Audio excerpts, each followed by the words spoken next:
Bonjour à tous, passionnés de la cybersécurité ou non passionnés de la cybersécurité. C'est Fabrice au micro et c'est l'heure de l'interview dans le podcast de la box du RSSI.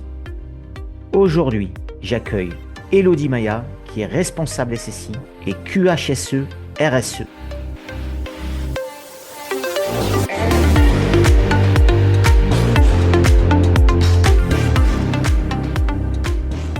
Bonjour Elodie, très heureux de t'accueillir dans le podcast de la box du RSSI.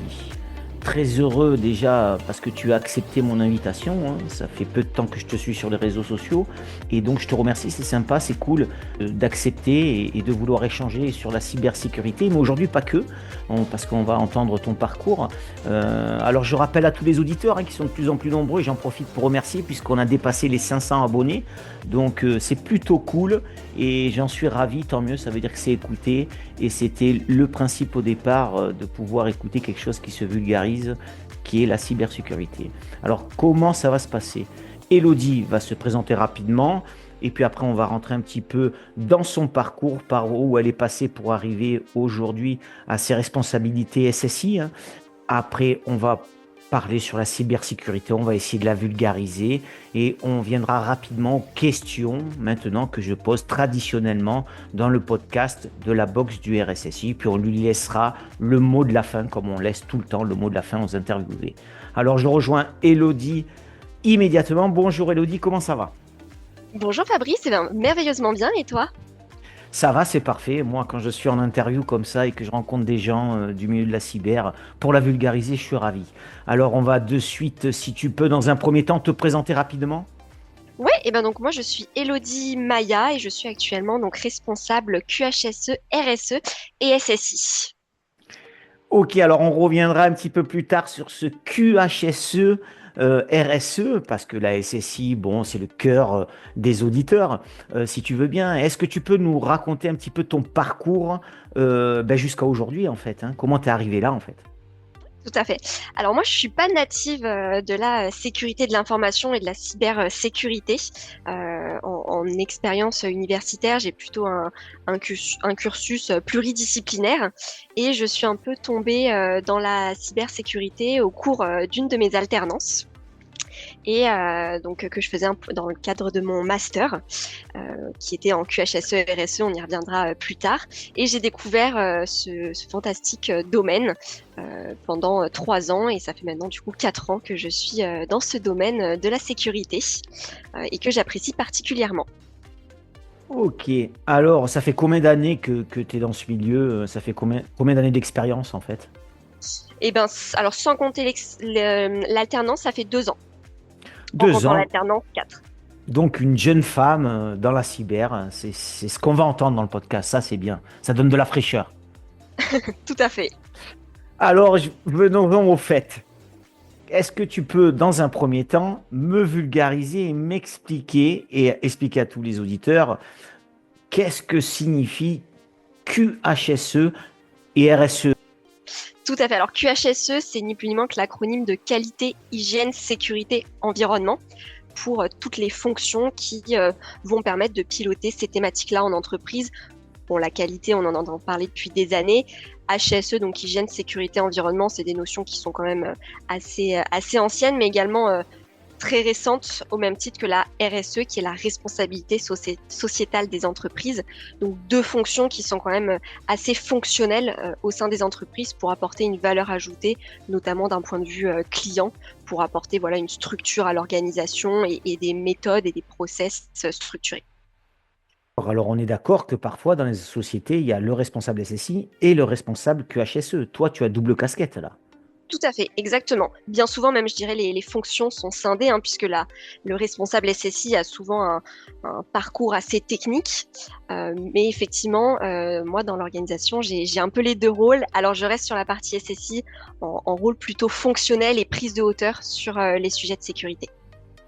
Qu'est-ce que tu penses, toi, de cette envie de vouloir vulgariser la cybersécurité au sein d'un podcast? Qu'est-ce que tu en penses? Est-ce que c'est Ça, nécessaire encore de la vulgariser, quoi? Voilà. Tout à fait. Je pense que effectivement, pour répondre d'abord à la dernière question, je pense que c'est nécessaire de la vulgariser, puisqu'il y a encore ce sujet qui prend en maturité de plus en plus de la cybersécurité, mais qui n'est pas forcément entrée dans les mœurs générales. Donc je pense que vraiment cette idée est vraiment intéressante et utile, que ce soit pour les professionnels, mais également pour les particuliers, pour vraiment s'approprier ce domaine qui peut paraître d'un œil extérieur assez technique, alors que finalement, si on pose les choses concrètement et simplement, ça peut devenir accessible à tous. D'accord. Alors, est-ce que tu peux nous expliquer une journée d'un responsable SSI et QHSE? Comment ça se passe dans les grands axes, en fait? Parce que là, il y a plusieurs casquettes, donc je me demande comment tu t'en sors avec tout ça. Ouais. Alors, je dirais, en tout cas, il n'y a aucune journée qui se ressemble. Chaque Ouais. journée va être différente et va être rythmée par, je dirais, trois leviers d'action clés. Le pilotage, qu'on va retrouver du système qui est en place, l'accompagnement, que ce soit des collaborateurs, des partenaires, des parties prenantes internes et externes, et la partie sensibilisation, qui est également une partie prépondérante, je dirais, de l'activité, puisque si on ne sensibilise pas les équipes, forcément, on ne va pas avancer seul.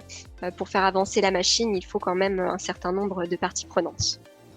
Et justement, pour réaliser ce job, quelles compétences essentielles il faut pour s'épanouir justement dans ce métier? Je pense qu'avant tout, il faut d'une part de l'esprit critique sur ce qui est en place, sur ce qui existe, sur ce qu'on peut améliorer. Donc, je dirais premièrement l'esprit critique qui est vraiment important, lié à un esprit aussi de synthèse et d'analyse, de pouvoir analyser l'existant et se questionner et aussi se remettre en question sur comment faire mieux, dans cette aussi logique d'amélioration continue qui rejoint les aspects de qualité. Il faut aussi, selon moi, beaucoup de rigueur dans ce qu'on va entreprendre. On commence un sujet, on le fait de A à Z, on s'arrête pas au milieu, donc il faut quand même être rigoureux sur toutes les étapes du projet et être rigoureux aussi dans la traçabilité qu'on va réaliser du projet, des différentes actions qui sont entreprises pour toujours garder en mémoire ce qu'on a réalisé, ce qui a marché, ce qui n'a pas marché. Donc la rigueur, je pense, c'est un élément fondamental. Et également l'humilité. L'humilité, pourquoi? Parce que je pense qu'il est important de se dire oui, j'ai bien fait, oui, j'ai mal fait, on peut mieux faire. Là, on a déployé par exemple un nouveau projet, bon, il n'a pas réussi, comment on peut faire mieux? Voilà, donc garder toujours cette trace d'humilité où on n'est pas des magiciens, on peut pas être sur tous les fronts, mais on va sélectionner nos batailles, comme on dit, et nos priorités. Je te rejoins à 600% sur la rigueur et l'humilité. Et l'humilité, je vais le rejoindre avec ce côté, en fait, partage, échange avec tous les gens qui sont un peu techniques, fonctionnels. Et je voulais justement te poser une question parce que moi, j'estime que ça revient au même aussi. C'est aussi donner du tempo à tout ça. Est-ce que tu es d'accord avec ça? Tout à fait, exactement. C'est savoir dynamiser le sujet pour pas qu'il parte entre guillemets aux oubliettes et toujours solliciter les équipes et vraiment générer une effervescence aussi et un dynamisme autour des différents sujets. Alors, si on part sur le sujet de la sensibilisation, alors la sensibilisation, je pense que c'est ancré maintenant dans les sociétés. Quand il y a un responsable SSI, on fait la sensibilisation annuelle. Mais justement, aujourd'hui, on va profiter de tes connaissances, Élodie, sur la partie qualité. Est-ce qu'il se fait aussi des sensibilisations sur la qualité? Tout à fait. Alors, au-delà même de sensibilisation, je pense qui est vraiment qui est rentré un peu dans l'organisation des entreprises. Moi, ce que je prône avant tout, c'est l'éducation des collaborateurs. Au même titre qu'on va éduquer un enfant à ranger sa chambre, il est nécessaire d'éduquer les collaborateurs à appliquer les bonnes pratiques, que ce soit en qualité ou en sécurité.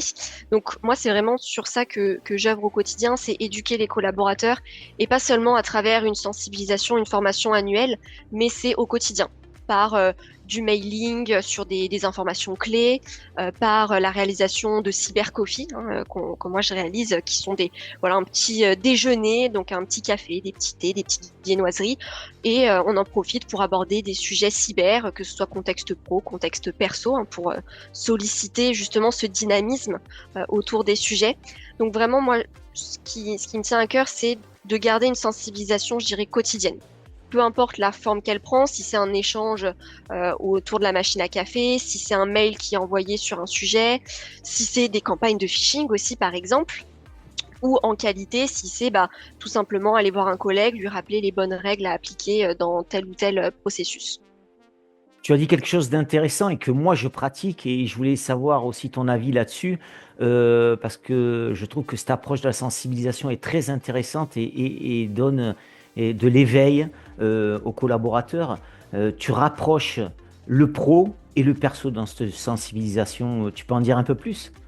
Tout à fait. Bah, on le sait tous, hein, mais la frontière entre le pro et perso, avec le cloud, l'émergence des technologies interconnectées, effectivement, le pro et le perso se rapprochent de plus en plus. Et comment capter au mieux les collaborateurs, les partenaires, les utilisateurs, quand justement mettant en évidence que la cybersécurité, la qualité et même tout sujet a un impact aussi au niveau perso. Donc il faut solliciter et arriver à capter cette attention.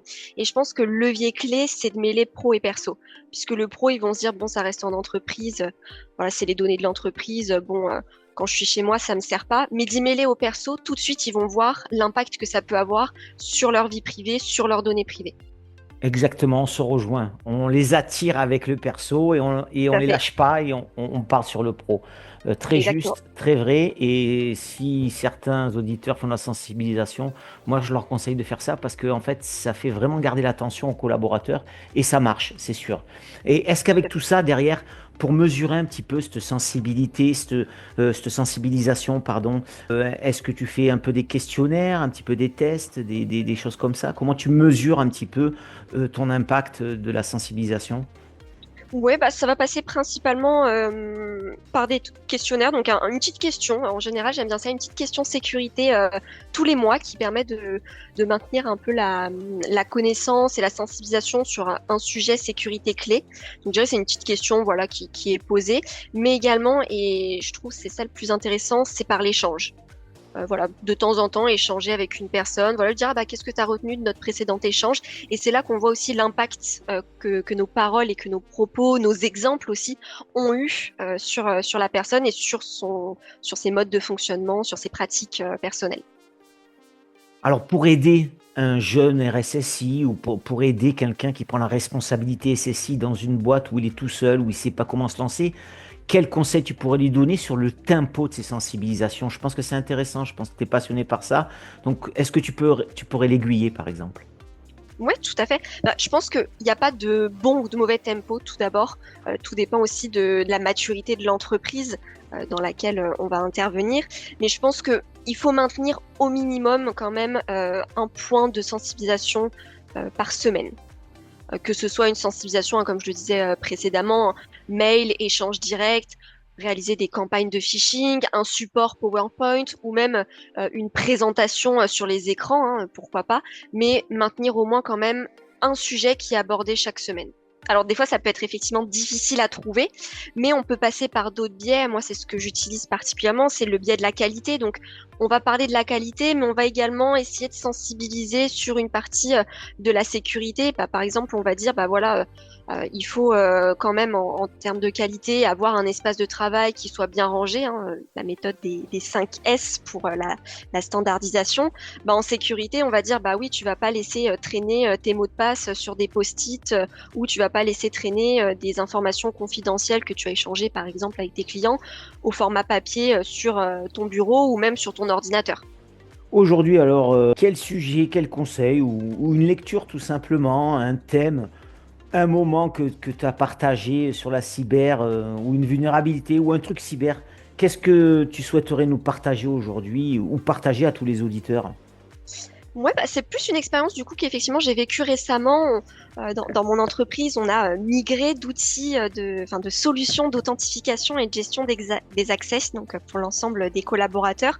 Un projet qui est quand même assez conséquent et qui a été formidablement bien réussi grâce à non seulement la participation des équipes techniques qui ont géré le sujet, mais également par la sensibilisation, l'accompagnement terrain des équipes sur ce changement-là et l'accompagnement à différents niveaux. Donc moi, mon accompagnement que j'ai réalisé voilà, en sensibilisant sur la migration vers cette solution, donc en étant au contact direct avec les managers, les collaborateurs, et les managers également auprès de leurs équipes en ayant retransmis ce que eux ils avaient appris, ils avaient intégré en bonne pratique pour que la migration vers cette solution se fasse tout simplement de manière très fluide et sans embûches.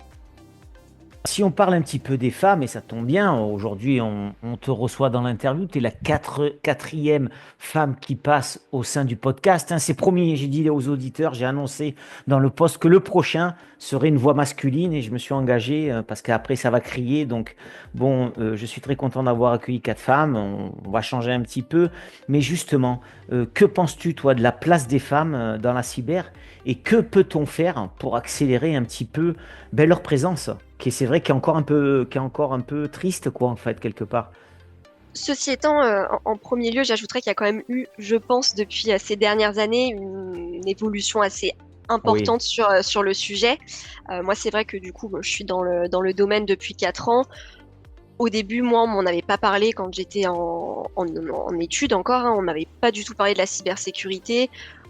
J'ai eu plusieurs options informatiques parce que c'est un domaine pour lequel j'ai une certaine appétence, mais jamais, en tant que femme, on m'avait parlé d'une carrière dans la cybersécurité. Et c'est vrai que de fil en aiguille, au cours de mon expérience, j'ai vu que de plus en plus, les femmes effectivement prenaient une place dans la cybersécurité, qui reste quand même encore timide sur des rôles techniques. On peine quand même encore à voir des femmes, ce qui est quand même assez dommage puisque on va dire le statut ne fait pas les compétences et je pense que les femmes peuvent apporter aussi beaucoup de rigueur dans le technique de la cybersécurité. alors, est-ce que tu as des solutions, mais pas que pour les femmes, parce que moi, je pense qu'il y a un souci aussi chez les jeunes. Je trouve qu'il manque un peu d'information, ou il manque un peu d'orientation, ou il manque un peu à ce qu'on les pousse vers cette spécialité-là. Si tu étais à leur place, ou quels conseils plutôt tu leur donnerais pour s'engager dans la cyber? Le conseil que je donnerais avant tout, c'est d'être curieux.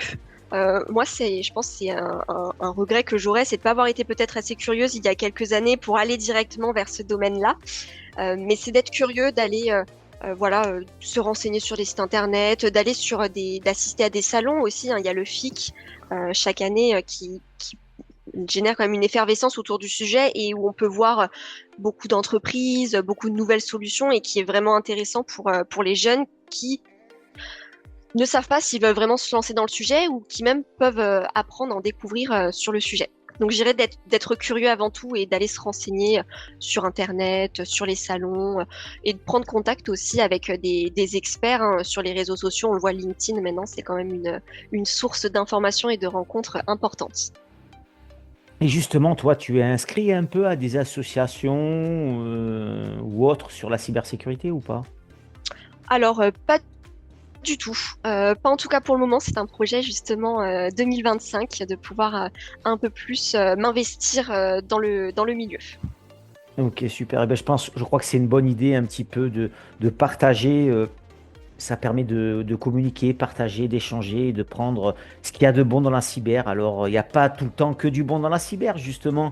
Toi, qu'est-ce que tu n'aimes pas dans ce milieu cybersécurité? Que si je te donnais une baguette magique, eh ben, tu le changerais pour tout le temps. Tu changerais quoi, toi? Moi, je pense que ce serait la vision que les gens en ont. Typiquement de l'attaquant qui est derrière son ordinateur avec une capuche en train de taper du code. Moi, pour avoir été auprès des équipes informatiques qui sont, elles, sur l'aspect purement technique, hein, et qui font de la veille sur les vulnérabilités, qui sont présentes en support aux utilisateurs, qui déploient des politiques sur le système d'information, c'est de changer cette vision vraiment que les gens ont, puisque en réalité, c'est pas du tout ça. On voit que les experts techniques sont vraiment des personnes formidables, qui sont engagées, alors qui ont du mal à démystifier le sujet, bien souvent auprès des utilisateurs, mais là aussi, c'est le rôle du RSSI d'apporter ce lien entre cette vision technique, cette vision fonctionnelle et la vision métier que peuvent avoir les utilisateurs. Donc vraiment, ce que je pense que je changerais, c'est cette vision que les personnes lambda peuvent avoir du domaine et qui, je pense, enlèverait énormément de barrières à tous les points, que ce soit pour l'accès des femmes aux métiers, que ce soit également pour l'accès des jeunes à ces métiers et même pour la vision qu'ont les entreprises parfois de la sécurité de leurs données. Et ben c'est pour ça que tu as justement ta place dans le podcast, parce que si j'extrapole un petit peu, moi j'aime bien faire ça. Quelque part, tu es en train de nous dire que démystifier un peu la cybersécurité, la rendre plus simple, oui, bien sûr, elle est complexe parce que la technologie va à 200 à l'heure, il y a énormément de techniques, mais on peut vulgariser tout ça. Moi j'en suis convaincu, c'est pour ça que je suis là aujourd'hui, c'est pour ça que j'ai créé le podcast. Mais c'est ça que tu es en train de nous dire, un peu simplifier cet aspect de la cybersécurité. C'est ça, effectivement, simplifier cet aspect-là pour donner une vision plus fluide, je dirais, plus claire à toutes les personnes qui se disent, ouh là là, la cybersécurité, c'est bien compliqué, c'est du code, etc. Alors que pas du tout, sachant qu'en plus aujourd'hui, avec l'émergence de l'utilisation de l'intelligence artificielle, on peut faire du code beaucoup plus facilement, on peut analyser du code beaucoup plus facilement pour une personne lambda, bien sûr, hein, je m'entends, qui ne s'y connaît pas.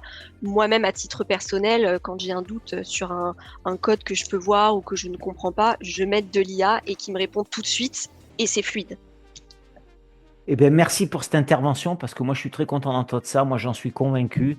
Dans la cybersécurité, je le répète, d'ailleurs, ceux qui sont passés dans l'interview l'ont dit aussi, il y a bien sûr une partie technique très poussée. Il y a une partie fonctionnelle qui est un peu plus abordable à mon goût, mais qui demande un peu d'expérience. L'un va avec l'autre, l'un ne va pas sans l'autre. Et donc, on a besoin de tout le monde, en fait, hein. Tout à fait. Ok, on arrive à la fin du podcast, hein. Elodie, je te remercie, mais avant de te laisser le mot de la fin, est-ce que tu as pensé à me désigner une personne spécialiste en cybersécurité ou qui a de l'appétence en cybersécurité, hein, qui pourrait jouer le jeu de l'interview dans le podcast de la boxe du RSSI? Tout à fait. Alors, j'ai un expert en cybersécurité, effectivement, que je peux te recommander, qui est Quentin Bédéno. Ok, Quentin, tu as ses coordonnées, tu pourras le préchauffer un petit peu? Oui, tout à fait. Et tu es sûr qu'il va jouer le jeu? Je n'en doute pas. Ah, Si le temps est trouvé, il le fera avec le plus grand plaisir. et ben voilà, tu l'as désigné, tu l'as dit, donc il aura un petit peu de pression, il est obligé de dire oui. De mon point de vue, il est obligé de dire oui. Bon, ben Elodie, moi je te remercie, ça a été agréable. Je vais continuer à te suivre sur LinkedIn. J'espère que ton interview va être écoutée. Et puis de toute façon, il n'y a pas de raison parce que c'était simple, fluide, limpide, et c'est ce qu'on veut dans le podcast de la boxe du RSSI. Merci encore une fois d'avoir répondu oui à mon appel. Le mot de la fin appartient toujours à l'interviewé. C'est à toi, tu dis ce que tu veux et c'est maintenant, Elodie. Eh bien, écoute, premièrement, je te remercie pour cette opportunité d'avoir pu apporter ma pierre à l'édifice de la boxe du RSSI. Merci pour cette rencontre également. Et en mot de la fin, je dirais de toujours avoir en tête un doute, pas de doute. C'est mon mantra un peu au quotidien, c'est-à-dire que dès qu'on a un doute, autant y aller direct et déployer les éléments nécessaires ou mettre en place les actions à déployer pour corriger les éléments. Un doute, pas de doute.